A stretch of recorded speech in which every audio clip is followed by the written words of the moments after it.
새벽에 우리를 도우시는 하나님 아버지를 바라오면서 다 같이 묵도하심으로 예배 자리로 나가도록 하겠습니다.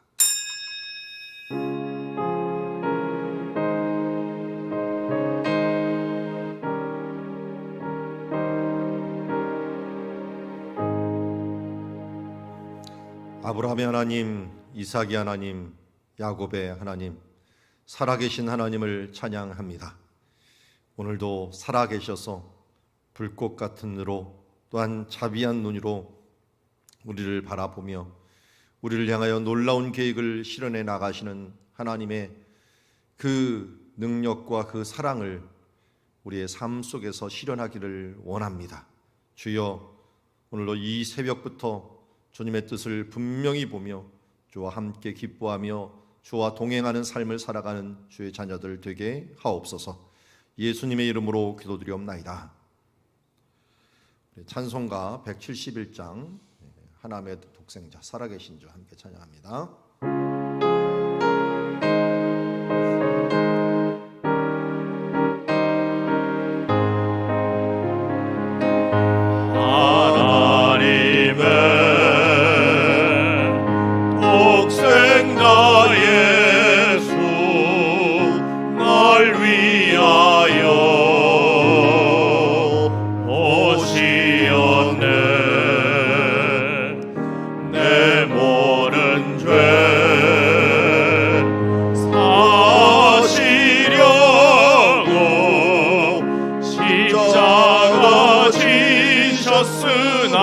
다시 사셨네.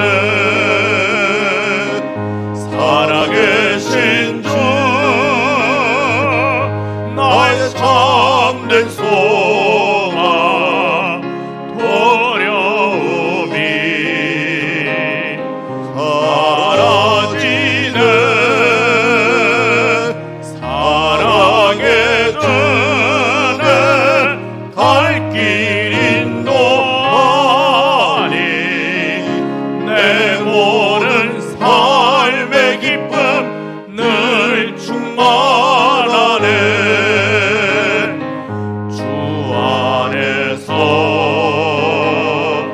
거듭난 우리 기뻐하며 찬양하리. 가슴 속에 넘치는 확신 우리의 가는 길에 소망 넘치네. 살아계신 주 나의 참된 소망 두려움이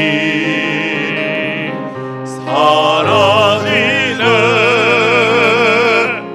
사랑해 주네 갈 길 인도하니 내 모든 삶의 기쁨 늘 충만하네. 선한 싸움 다 마친 후에 우리 주님 되오리라. 사망 권세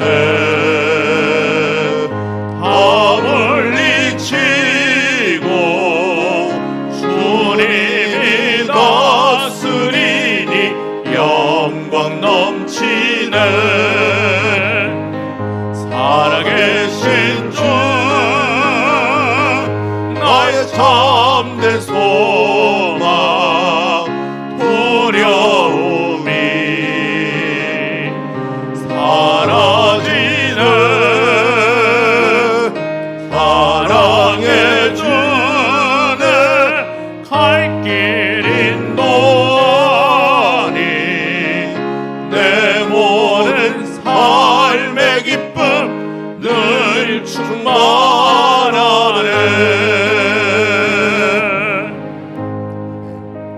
우리 금요일마다 전도와 선교를 위하여 기도합니다. 혼란한 중에 하나님의 놀라운 일을 이뤄가시는 주님을 찬양합시다. 어려움 중에서도 우리 주변과 친족과 모든 구원의 역사가 일어날 수 있도록 하여 주시옵시고, 우리 주변 지역 수원, 용인, 화성 지역에 가난한 심령들이 돌아오며 선교지와 선교사님들의 지혜와 권능을 주시옵시고, 선교지 신방을 위하여 함께 기도하며 나가도록 하겠습니다. 하나님 아버지, 오늘도 우리에게 기도하게 하여 주시고 주님 바라보게 하여 주시고, 특별히 오늘 저녁 또 선교지 신방을 하고 있습니다. 하나님, 선교지를 돌아보며 또 힘을 주며 다시 이 어두운 터널 가운데 서로 격려하고 힘을 다해서 이 일들을 이루어가게 하여 주심을 감사합니다. 하나님, 우리 선교지에 있는 선교사님들 또 수고하고 노력하고 최선을 다하고 있습니다. 하나님, 이 일들에 의하여 하나님께서 주시는 은혜로서 서로를 힘을 주고 격려하며 그의 나라와 의를 이뤄나가는 주님의 자녀들 되게 하여 주시옵소서. 수원과 용인과 화성 지역 가난한 심령들이 돌아오게 하여 주시옵시고, 어려움 중에서 친족과 이 지역사회의 구원이 이루어지게 하여 주옵시며, 하나님의 놀라운 일들을 위하여 우리를 사용하여 주시옵시고, 그의 뜻과 그의 영광을 위하여 물론 쓰임받는 주의 그릇들 모두 될 수 있도록 아버지 도우시고 축복하시고 인도하여 주시옵소서. 하나님 아버지, 성령이 너에게 임하시면 너희가 권능을 받고 예루살렘과 온 유대와 사마리아 땅끝까지 이르러 내 증인이 되리라 말씀하신 주님, 이 증인의 사명으로 우리를 사용하여 주심을 감사합니다. 주님, 세상이 아무리 어렵고 또 빛을 싫어하고 거부한다고 하더라도 우리는 세상의 빛이 되게 하여 주시옵시고, 언덕 위에 등불이 되어서 이 세상을 비치며 하나님의 나라를 주여 이제 선전하고 거룩한 덕을 나눠줄 수 있는 우리들 모두 되게 하옵소서. 오늘도 우리 지역과 또 멀리 있는 해외 지역을 위하여 기도하며 나아가옵나니, 하나님 우리를 사용하여 주시옵시고 하나님의 나라가 확장되는데 쓰임받게 하옵소서. 예수님의 이름으로 기도드리옵나이다.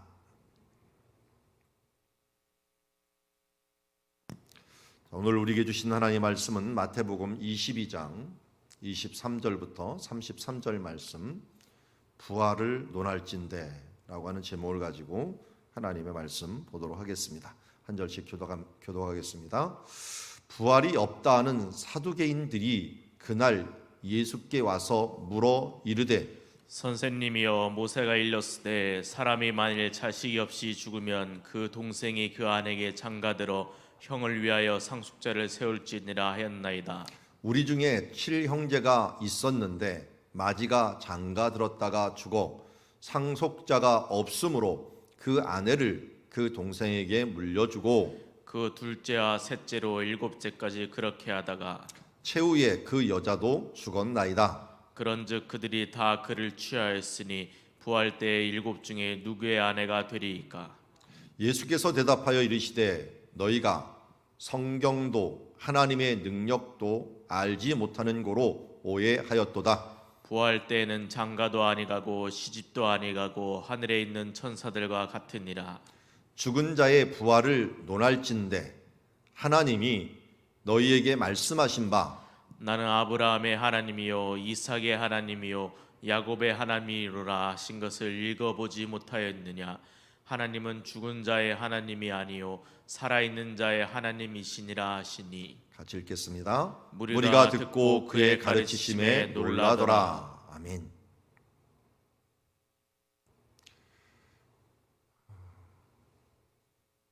가시밭에 백합화 예수 향기 날리니, 이 찬양 기억나시죠? 동남풍화 불어라, 서북풍화 불어라. 이 가시밭에 있는 백합화가 왜 향기를 날릴까요? 가시밭에서 이리 찔리고 저리 찔리는데 그 진가, 그 진정한 냄새가 그 가시에 찔리면서 더 나타나게 되고 그 바람으로 인하여 더 나타나게 됩니다. 예수님의 사람, 또 예수님께서 그러하였듯이 우리는 환난 중에서 진가를 나타내는 사람들입니다. 환난 중에서 그 약함을 나타내는 사람들이 있고, 환난 중에서 그 강함을 나타내는 사람들이 있게 됩니다. 예수님은 간교한 사탄의 계략이 나타날 때마다 더 놀라운 그의 지혜가 드러나기 시작했고, 성경에 대한 부분들도 바리새인과 사두개인들의 그 한계를 뛰어넘어서 하나님의 진정한 뜻이 무엇인가를 드러내는 일들을 예수님께서 계속 하십니다. 오늘 마태복음 22장은 일명 고난주간에서 화요일에 해당하는 날로 논쟁의 날이라고 부르기도 합니다. 논쟁이 어떻게 보면은 일방적으로 바리새인들, 사두개인들이 와서 예수님을 말에 책잡고자, 말에 올무를 놓고자 노력하고, 심지어 헤롯 땅까지 동원이 돼 갖고 세금 문제라든지 그 외에 권위 문제라든지 이런 문제를 가지고 계속 접근해 나갑니다. 그러나 그럴수록 예수님의 지혜는 더욱 빛나고 그들은 무참하게 깨지는 모습을 보게 됩니다. 오늘 부활 문제는 사두개인들의 아주 메인 사상이었습니다. 이들은 사독이라고 하는 이름에서 유래하였기에 제사장 가문에다가 거기에서도 제사장 가문 중에서도 아론의 후손 중에서도 비느하스 후손 중에서도 다윗 그리고 솔로몬에 의해서 선택된 성전의 대제사장 가문인 사독 가문, 거기다가 에스겔서에서도 보면은 다른 가문보다 사독 가문들이 더 큰 축복을 받아서 성전에 아주 가장자리에서 있는 사람보다 완전히 구분되게 성전 가장 코어 중심에 자리 잡는 땅에 그가 분배를 받은 모습을 보게 됩니다. 그러기에 그들은 사두개인 하면은 사독의 후손들, 사독을 따르는 사람들, 영광스러운 사람들이다, 영광스러운 가문이다 라고 생각해서 그들이 하나의 팔을 이루고 우리는 제사장이요 또 레위인이요 하나님의 축복을 특별히 받은 사람들이다 하면서 자부하고 있었습니다. 그러다 보니까 그들의 지위, 이것은 사람들에게 대단해졌습니다. 왜냐하면 페르시아 시대부터 성전을 짓도록 허락을 해주었어요. 메데와 바사, 특별히 바사 왕 고레스가 성전을 짓도록 허락을 해주면서 성전은 지었는데 문제는 왕은 허락을 하지 않았어요.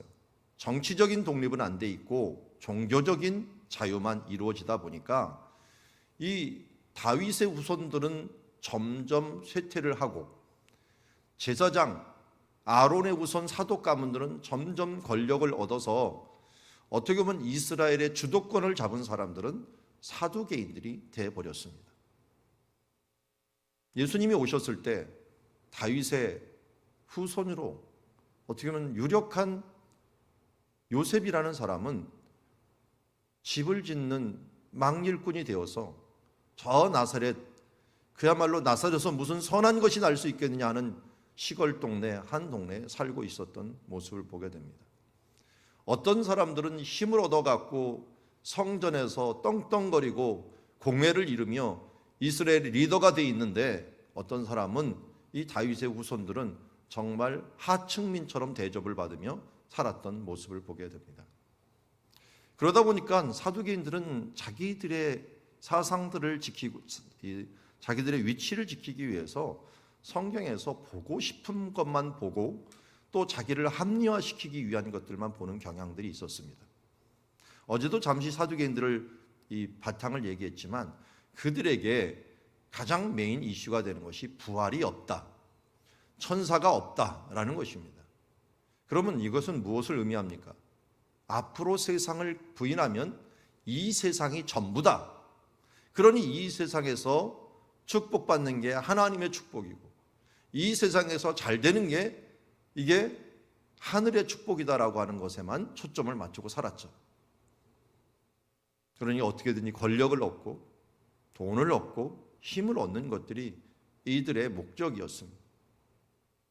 이런 사상으로 꽉 차 있다 보니까 예수님이 부자가 하늘나라에 들어가기가 바로 낙타가 바늘기가 들어가는 것보다 힘들다라고 하는 말이 이해가 안 됐던 거예요. 아니, 부자가 어떻게 축복을 받은 사람이 천국에 못 들어가면 누가 천국에 들어갈 수 있겠냐라고 하는 사상이 이들 가운데 만연한 사상으로 다른 사람까지 물들이게 된 것을 보게 됩니다. 그러면서 그들은 예수님한테 성경을 근거로 대듭니다. 이게 사탄이 예수님을 시험할 때도 두 번째 시험, 어떤 성경에는 세 번째 시험이죠.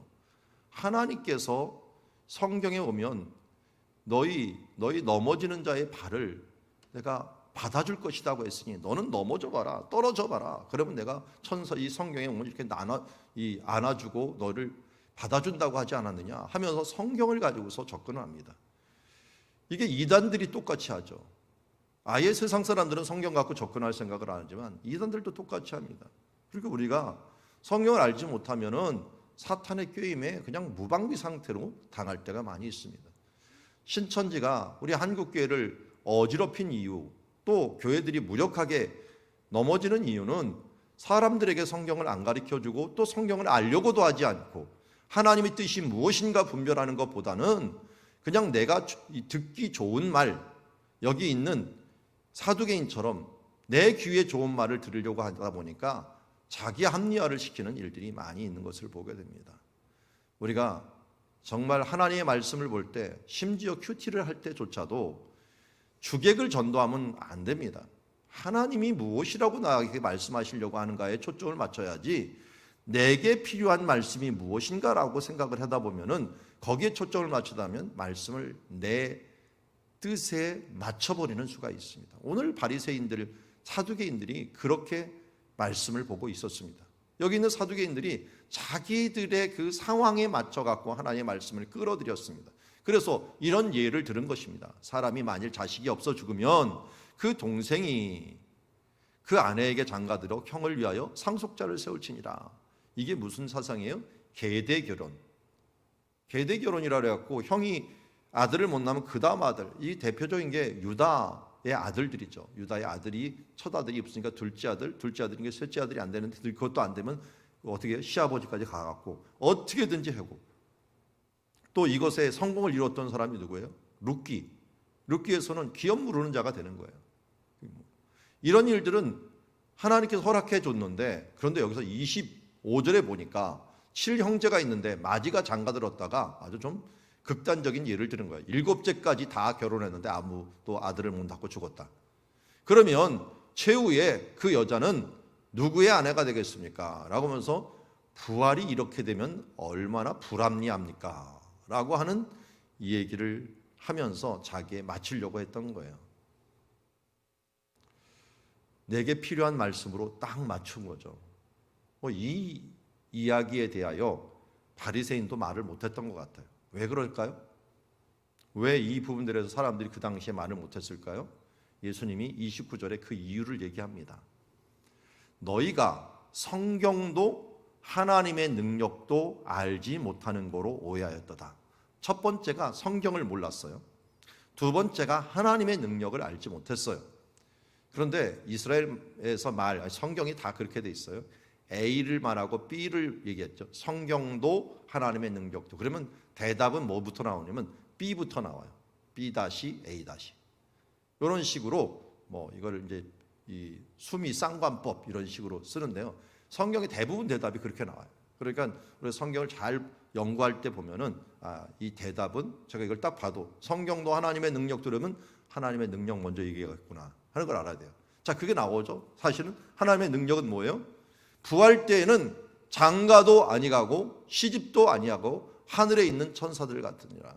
하나님께서 우리를 변화시킬 때 남녀로 변화시키는 것이 아니라 하나님께서 천사들과 같이, 그러니까 사두개인들은 이해할 수 없었던 게 이 천사들도 없다고 했으니 천사들과 같으니라라고 하는 것을 이해할 수가 없었던 거죠.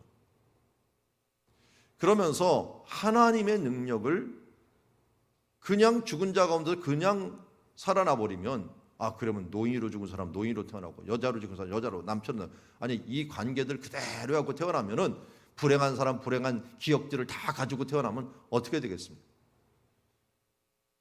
하나님께서는 새롭게 변화해서 우리가 가장 좋은 몸으로, 아마 아담을 만들었을 때 하와를 만들었을 때처럼 보시기에 좋았더라. 천사를 맨 처음에 만들 것처럼 가장 보시기에 좋았더라 하면서 그때는 장가가고 시집가는 그런 세상이 아니다 하는 부분들을 부활의 하나님의 능력으로 우리를 가장 좋은 몸으로 바꾸고 가장 아름다운 몸으로 우리를 세워주는 모습들을 우리는 생각해야 될 것입니다. 이것을 예수님께서 말씀하셨기 때문에 그렇습니다. 두 번째는 성경에 대해서 이야기합니다. 그럼 성경에는 너희가 성경을 갖고 인용을 했는데 성경에는 뭐라고 얘기하느냐? 나는 아브라함의 하나님이요 이삭의 하나님이요 야곱의 하나님이로다 하신 것을 읽지 못하였느냐? 원래 이것은 주로 무엇으로 사용이 됩니까? 아브라함의 하나님, 이삭의 하나님, 야곱의 하나님은 주로 약속의 하나님으로 많이 사용이 됩니다.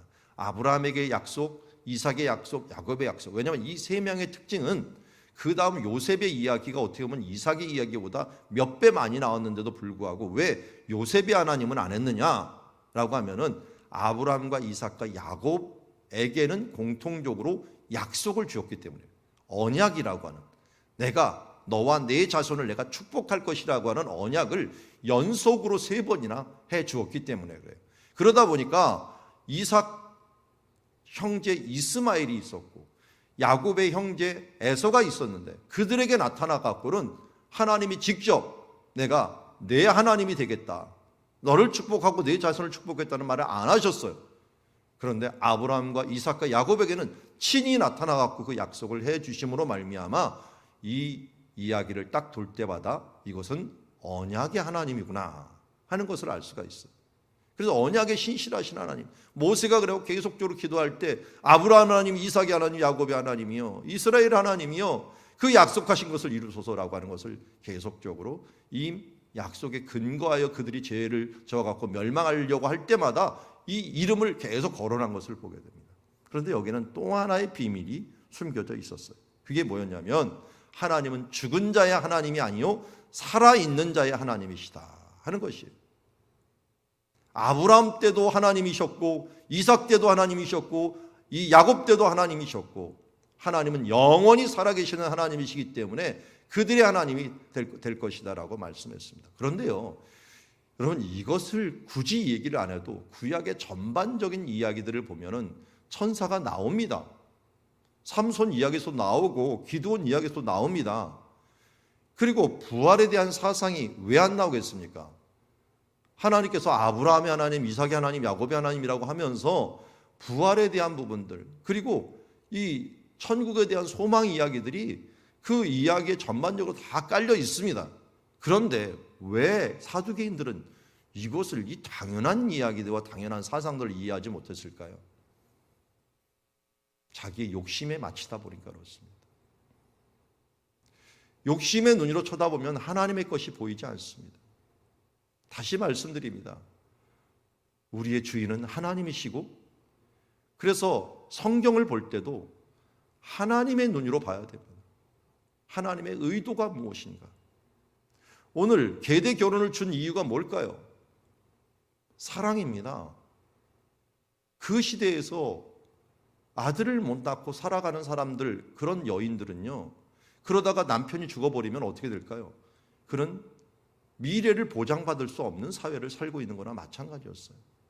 남자의 조그만 아이가 되어도 그 아이가 어떻게 보면 그 사회에서는 보호자가 되는 그런 시대였습니다. 여자의 이름으로, 혼자의 이름으로 도저히 살아갈 수 없는 시대였고, 그러면 남자가 없으면 친척 집에 가서라도 그런 보호를 받아야 되는 사회였어요. 왜요? 그 시대 때는 여자를 사람으로 취급하지 아니하고 어떻게 보면 소유물로 취급하는 경향들이 굉장히 많았던 시대요, 힘이 다스리는 시대였기 때문에 지금하고는 완전히 틀린 사회였죠. 그러다 보니까 그런 여인들에게 하나님이 어떻게 해요? 보호 장치를 줘야 되는데, 그러면 어떻게든지 아들을 낳을 수 있도록 그 형제들이 도와줘 갖고 이 서로 관계가 얼마나 민망하겠어요. 자기 자식도 있는데. 그리고 그 자손이 나면은 또 그의 재산도 그에게 줘야 되고요. 그리고 보아스 이야기도 보면은 뭐라 그럽니까? 원래 보아스보다 먼저 분배를 해당이 되는 친척이 있었죠. 더 가까운 친척. 근데 그 사람이 뭡니까? 내 재산에 손해가 갈까 하여 나는 못 받겠다라고 얘기합니다. 그 여인만 받고 그 여인의 아들만 받는 게 아니라 그 재산도 다 물러줘야 되는 그런 힘든 상황이에요. 이게 뭡니까? 이게 이웃사랑이 아니고 뭐겠습니까? 하나님의 뜻은 그 이야기를 했던 이야기, 계대 결혼을 했던 이야기는 어떻게 하면 이 세대를 사랑으로 같이 살아가게 하는 세대가 될까? 그냥 하나님의 마음인데 이 사람들은 뭘로 적용한 거예요? 자기네 논리를 대변하는 논리로서 그 결혼에 대한 제도를 사용했던 모습을 봅니다. 그래서 여러분 성경을 볼 때도 정말 조심할 것은 내 욕심을 다 빼고 봐야 돼요. 나한테 필요한 말이 뭘까? 그러면서 성경을 어디다 탁 이렇게 열어갖고 거기에 보니까 최근에 보았던 말씀, 나를 위하여 나를 따르는 자는 100배나 받고, 야 이제 나는 100배나 받았다. 100배 초점을 맞춰요. 아니 그 앞에 십자가는 빼먹고 100배 축복만 가지고 하나님 100배 축복 준다 그랬으니까 주십시오 하면서 자기의 필요한 것들만 구하는 이런 무슨 샤머니즘과 같은 이런 생각을 가지고 성경을 보지 말라는 거예요. 그래서 저는 연말에 성경 뽑기 이거 정말 위험한 것 같아요. 여러분 성경 뽑기에 나오는 말씀이 고난의 말씀이 있던가요? 대부분 다 축복의 말씀만 적어갖고 그거 하나 뽑고서 나는 올 한해 이런 축복이 있을 거야. 무슨 우리가 점집입니까? 아니 뽑는 거 좋아요. 좋고 뭘 위해서 좋냐면 전후 문맥을 보면 다 좋아요. 그런데 전후 문맥을 볼 생각은 안 하고 그 말씀만 보려고 그래요. 저도 지금 신방 기간이지만 신방을 하려고 하면 항상 하는 일이 있어요. 그 가정을 생각하고 이 상황에 맞게 기도를 합니다. 그러면서 그 가정을 주시는 말씀이 뭘까라고 하면서 그 말씀을 적어서 저도 보내곤 하는데요. 그나마 목회자는요 좀 객관적이에요. 그래서 그 사람보다는 하나님이 뭐라고 이 가정에게 이야기할까라고 하는 것을 가지고 한 해 동안에 주시는 말씀을 여러분들한테 뽑아주는 거죠. 차라리 제가 뽑는 게 낫겠네요. 자신이 뽑는 것보다 아니면 생판 모르는 사람이 뽑는 것보다 그 가정을 알고 기도하면서 그 사람들에게 이런 말씀이 좋겠다 하는 게 정확하지, 어찌 처방전을 갖다가 대충 여기 있는 데서 처방전 하나 고르세요 갖고 아무거나 뽑아갖고 그걸 처방전을 가지고 가갖고 약을 타먹는 사람이 어디 있겠습니까?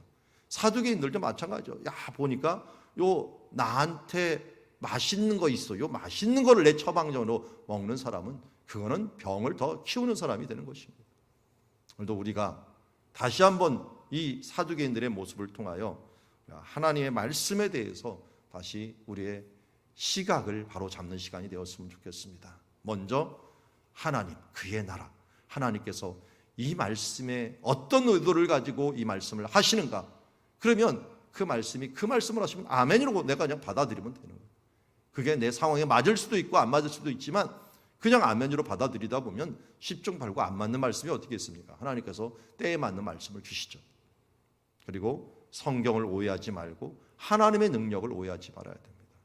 하나님의 능력은 부활 때 모든 것을 변화시키고, 그리고 성경은 하나님께서 우리의 살아계신 하나님임을 다시 한번 말씀하고 있습니다.